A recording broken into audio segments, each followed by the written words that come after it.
Salutations, les fighters. Oui, c'est bien moi, Seal Fight, mais sous une autre apparence. Et ce soir, je vous ai préparé un spécial Halloween. Je vais vous raconter une histoire qui s'est passée il y a quelques années en Espagne. Et autant vous dire, ça fait froid dans le dos.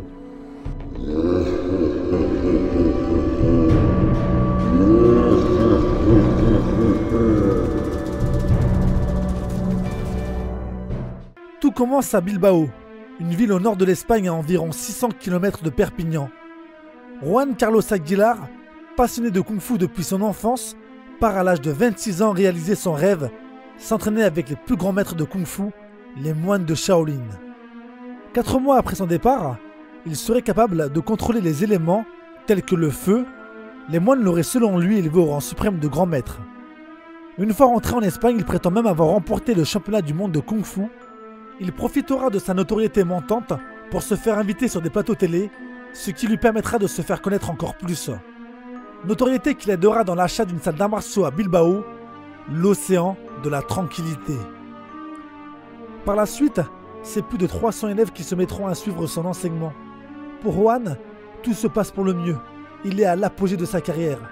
Mais toute montée devient une descente si prise à contresens. Et malheureusement pour lui, ces choix le mèneront à une descente aux enfers. Pedro Estevez, maître en kung-fu espagnol, intrigué par le comportement étrange de Juan, qu'il qualifie de mégalomane et misogène, va enquêter sur son passé.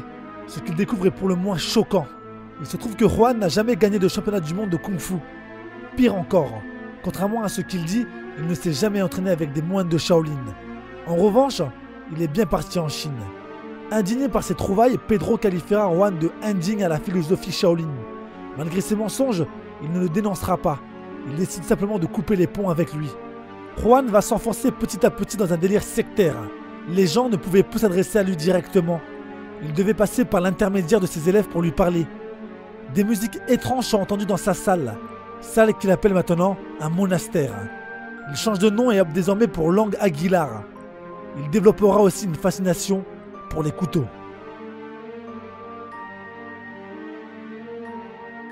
Le 2 juin 2013, à l'âge de 47 ans, tout bascule.